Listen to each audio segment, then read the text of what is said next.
So, monochromatic versus polychromatic time theory. So, the monochromatic time theory, as the word implies, mono, usually these theories deal with how we view tasks and how we approach tasks, if you will. So monochromatic, as the word implies, mono means one.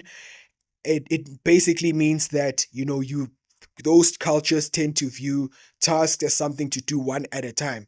So for example, strict separation between different things, as in I will do this, then I will go and do that.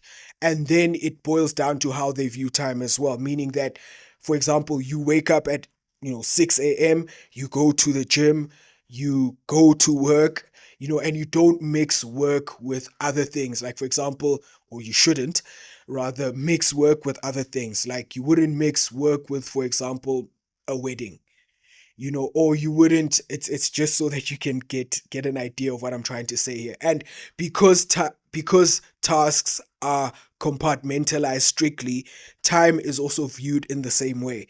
So for example, from 8 to 5 you are working, and again it's a sliding scale.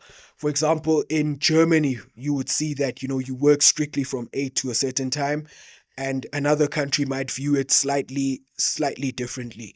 And so monochromatic cultures are that way, that I do one thing, I do the next thing, I do the next thing, I do the work thing, the vocational thing, and I do the social thing. We don't tend to mix things that are social with things that are professional often.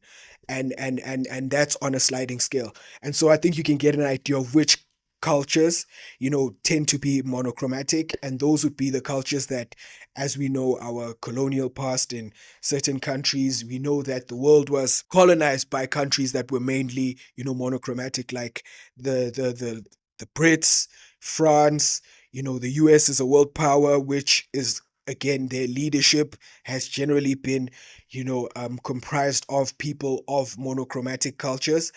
And so you can get the idea that monochromatic cultures tend to be northern Western European, and so that informs the way that they